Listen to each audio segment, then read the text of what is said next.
Authorities say they've confiscated $6 trillion in counterfeit U.S. bonds. 8 people were arrested across Italy in connection with an ongoing operation that netted $20 billion in fake bonds in 2010. The bonds, which carried the false issue date of 1934, had been transported from Hong Kong to Zurich in 2007, where they were transferred to a Swiss trust. Prosecutors say it appears the suspects intended to sell the notes to a developing nation directly or through an intermediary bank. But U.S. officials confirmed the bonds were counterfeit. Mark Hamrick. Hello YouTubers, this is David Childley and this is your latest 2012 update. Now there's been a lot happening in the last 3 or 4 days in the news, particularly in the financial headlines. Now I wanted to make you aware of good old Lord James of BlackHeath. Now I'm going to be mentioning 3 particular guys today, and they've all got big balls because they're standing up and they're telling the world about this huge financial fraud that's been going on for a long time. Most of the senior bankers and politicians have been involved in it at the very highest level.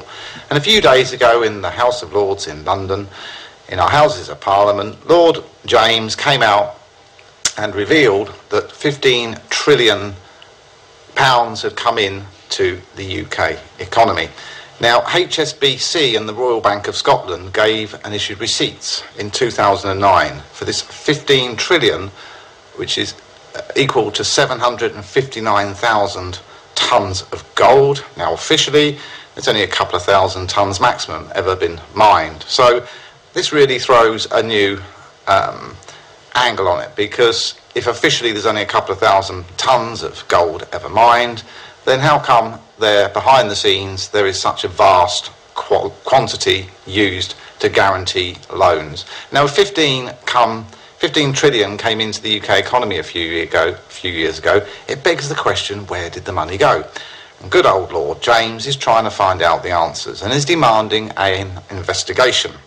Now, this all follows a number of sightings and spottings of Federal Reserve bonds, or what they call fake US Reserve bonds. These have been seized at borders all around the world in the last few years, and the official line from the mainstream media is that they are fake bonds. Well, in fact, they could well be real bonds. You see, there is an investigation underway, and in that investigation there is proof that the US Treasury, via the Federal Reserve, when they issued bonds many years ago as security, every so often there would be a little error or a mistake, and it was really done as a long-term strategy, so that maybe in 100 years, when them bonds were tried to be cashed, there would be a mistake that would then be identified in the mainstream press as counterfeit. Now, the fact that all of these bonds being seized are being released into the mainstream press is quite interesting in itself. It's not something that's being blacked out. So they want us to know that these bonds are being seized, but when the mainstream press cover them and claim them as fake, there is no way the Fed Reserve are ever going to honour those. And that's what's happening. That before the Second World War, in the early 30s, lots of gold needed to be protected, and the Fed Reserve offered a solution. And many countries, in the Philippines, in Japan, in China, they gave across their gold for safekeeping during the war, so to say. And in return, the Fed Reserve issued a number of receipts. And many years later, these receipts are popping up all over the world at this point in time, and the Fed Reserve, with the backing of their controlled mainstream media, are saying these are fake and we're not going to honour them. So it's quite interesting, because there's a lot of wealthy dynasties out there in Asia that want their value back, or their gold back, and the Fed Reserve Board, or ultimately the bankers, are really not playing ball. Now, Benjamin Fulford's sort of been breaking this story for a long time. A lot of people have been saying that they don't believe or trust his version, but I have always followed Ben. I've always had this feeling that he is one of the few out there that is giving real good information. Hello everyone, welcome to Global Government News. Today is Monday, February 20th, 2012, and I'm Darko. My website is ggnonline.com, and on YouTube it's ddarko2012 and ddarko2013. Please subscribe to the ddarko2013 account because 2012 may not be active for too much longer, or if it is, I may not be posting videos there for too much longer.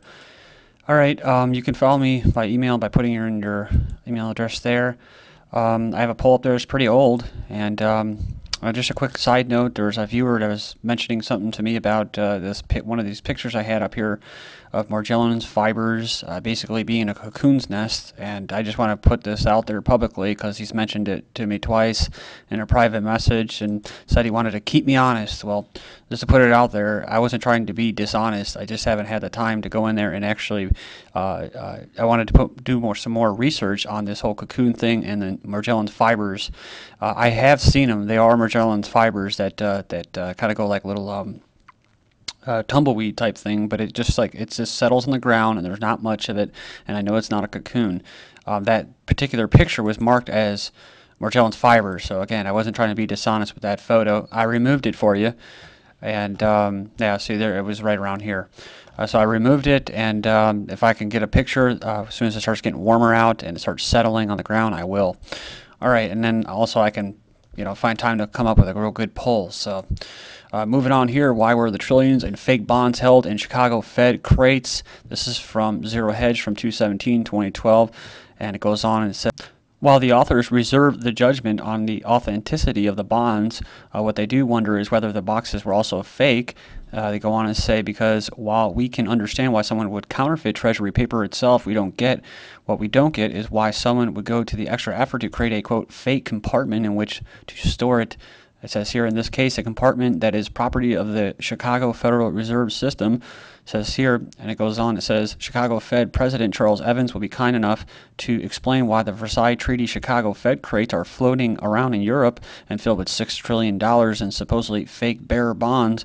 What is also interesting is that the simple Google search for Mother Box Treaty of Versailles yields the following: transferring rights over Mother Box Treaty of Versailles 1934 Illinois Bank. We transfer rights over to Mother Box Treaty of Versailles 1934 Illinois Bank having the next status has been verified by authorities being legal, certain, and real existence. And you go in there and it basically keeps going with SKR and the reputable security house in a European country. And if you go through here, you can see the different pictures of the boxes, and this is what from Divine Cosmos, David Wilcock's channel. I'm not exactly 100% positive on Fulford or Wilcock, but you got to take this information as it comes. I know there'll be certain individuals on YouTube that will come through and give their explanations of a equal money system and a promissory note system, and I don't really care about that. I'm just trying to put this information out there to make people think, to help people think. So this right here, it goes on, it says it's an uncorroborated account on the provenance of the boxes. And it says here that unfortunately the counterfeiters may have stumbled upon something they had no idea about. You kind of scroll down here. Bonds were issued in exchange for the gold. Each country that handed over its gold and or had its gold forcibly taken was given certificates of deposit or bonds in exchange for what they gave up. The bonds were issued by the Fed through their various banks in major cities of the United States. These bonds were considered to be valuable and as redeemable as cash. The problem was that the Fed printed vastly more money in these bonds than existed in the open, honest economy. Trillions upon trillions of dollars worth beginning in the 1920s. And finishing up, and I'll move on, remember the amount of gold that actually existed was much greater than anyone could have ever imagined, since the Asians had kept it all very secret. Had the public found out much gold there really existed, or how much gold actually existed, it would have created a massive economic shock. Gold would have become practically worthless overnight. This is news coming out of the Philippines. $2 trillion in fake U.S. bonds seized. This is from February 20th, and it says here, officials said they have seized more than $2 trillion in counterfeit U.S. Federal Reserve bonds and arrested one suspect in the southern Philippines. The fakes were of, quote, very good quality because they were probably the real thing. And it says, but some of the bond denominations did not exist, i.e. the, quote, heir. This is a story, an older one, that I tried to track down from, I believe it was Reuters, but I just couldn't find it in the scouring that I did. 2 Japanese carrying $134 billion worth of U.S. bonds detained in Italy. Okay, I'm sorry, it was the AP. Not much of a difference. I think they're both owned by the same family. It says here, Italian authorities have confiscated $20 billion in counterfeit U.S. government bonds. It says the authorities say the bonds were equality that theoretically could have defrauded financial institutions, and they stopped some people in a highway arrest area when military police were taking a break. And goes on and says that the officers did a routine search of the vehicles after, quote, suspicious behavior of the men, and found, quote, to their surprise, end quote, a briefcase with 40 bonds each. So it just happened to be. So just like the Filipino, the 6 men are under investigation for receiving stolen goods. This is just from February 20th, 2012.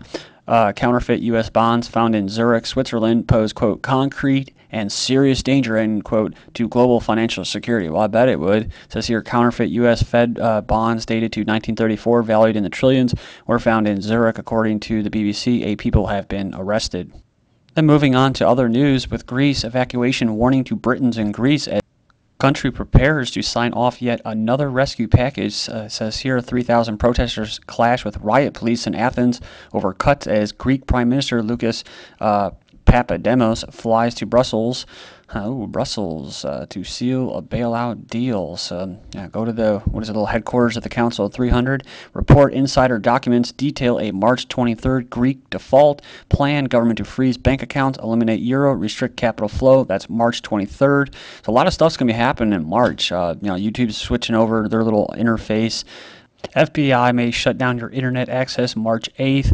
FBI is planning to unplug DNS servers to help eliminate malware from over half Fortune 500 companies and government agencies still infected. In early 2012, change could potentially leave a great number of internet users without access on the web. So, it's not like a big conspiracy or anything, but it's just something to pay attention to.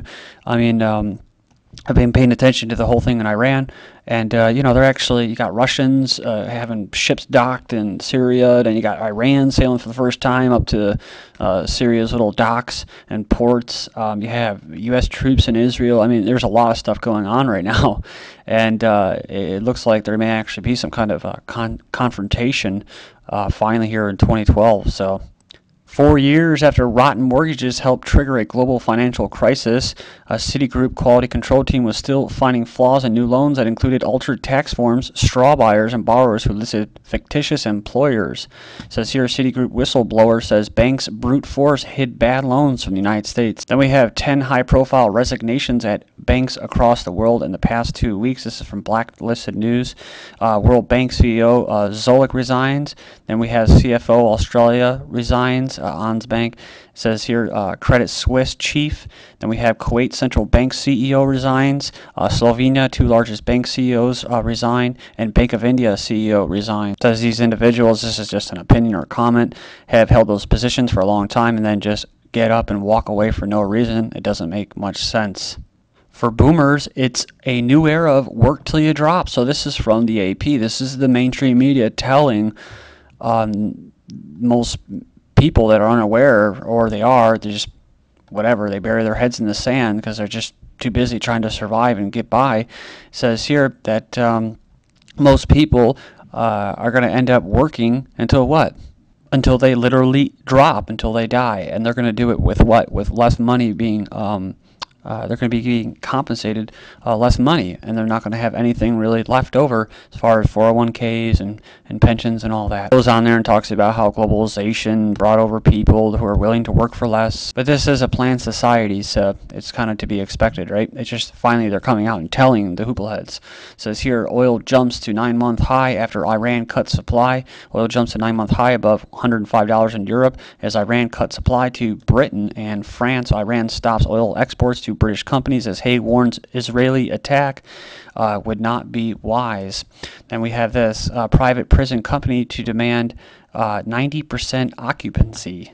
The nation's largest private prison company is offering cash-strapped state governments to buy up their penitentiaries and manage their criminals. But it says here there's a catch that states must guarantee that there are enough prisoners to ensure that the venture is profitable to the company. Remember that program with the family court system? The judges were actually getting paid for every every child that they screwed over, every family that they screwed over, they got paid. It says here more than $350 million in guard contracts awarded on Valentine's Day. Then Obama pushes global minimum tax in Milwaukee. Remember we saw that, the global minimum tax recently.